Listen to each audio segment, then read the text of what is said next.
So today I just saw She-Hulk Attorney at Law, episode 1, and it's actually incredible, which we get to see a new Marvel hero, the She-Hulk, in her first Marvel Cinematic Universe debut, or the TV series of it, which of course we actually see how she, along with her cousin Bruce, aka Hulk, actually became a lawyer while actually protecting the world from the other superhuman with powers. So here is episode 1, which the episode begins with Jennifer Walters, who is a lawyer who's actually prepared for a case that she's about to go to, which we knew how everyone else think that she should Hulk out in case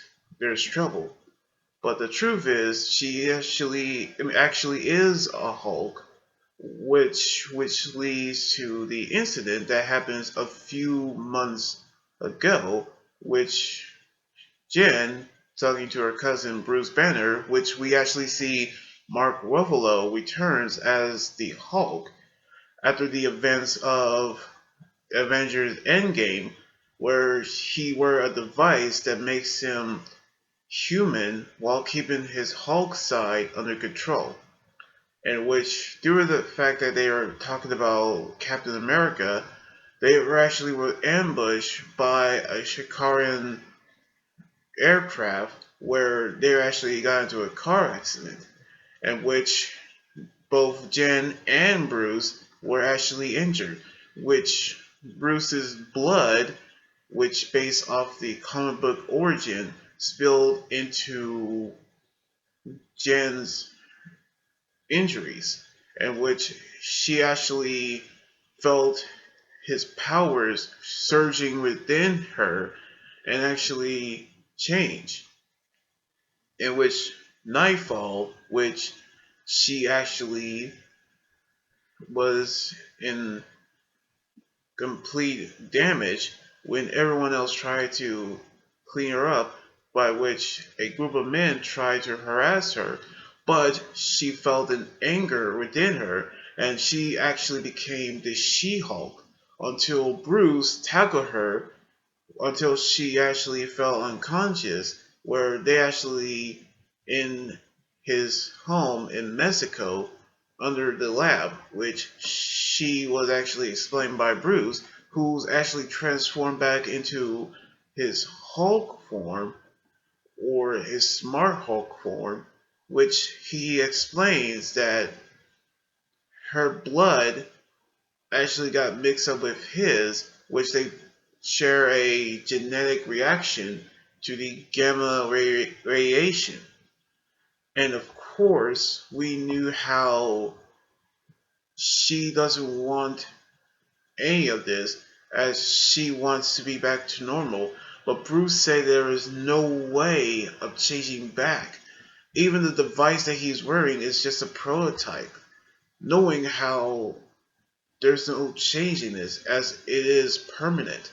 But we knew how she can transform into a She-Hulk when she's about to be crushed by a wall full of razor blades, but she maintains her human form, her human side, which Bruce begins training her, which using her powers on other ways, which boulder tossing, ground pound, and distant jumping, which we knew how she can become a hero, despite of the fact that she doesn't want to.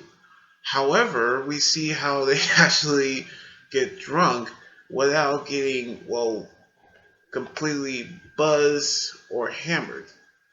But we can tell how Jen wants to get back to her normal life as a lawyer.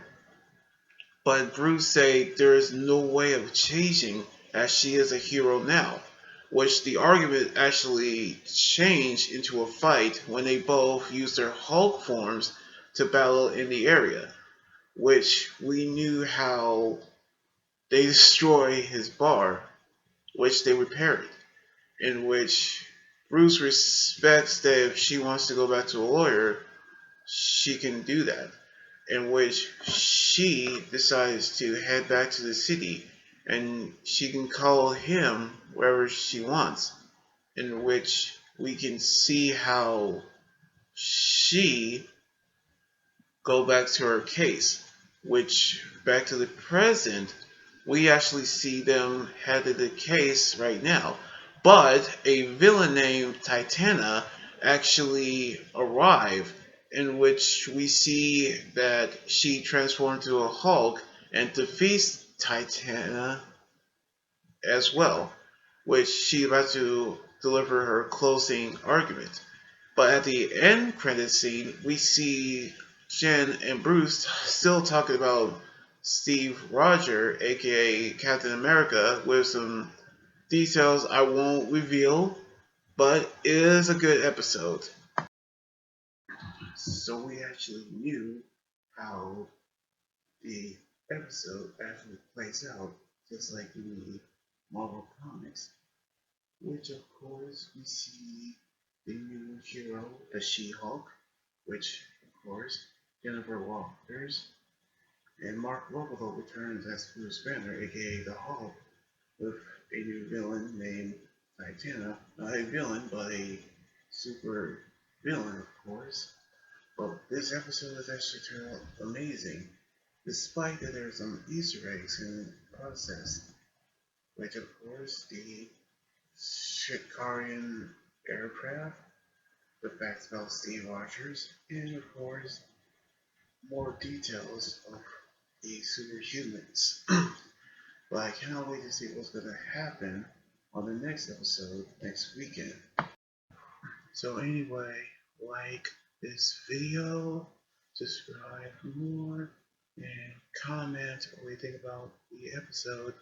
You guys can also follow me on Twitter, Instagram, Tumblr, and my Facebook page and Twitch. Until then, this is Anime Guys right here saying sign out. Laters and be safe.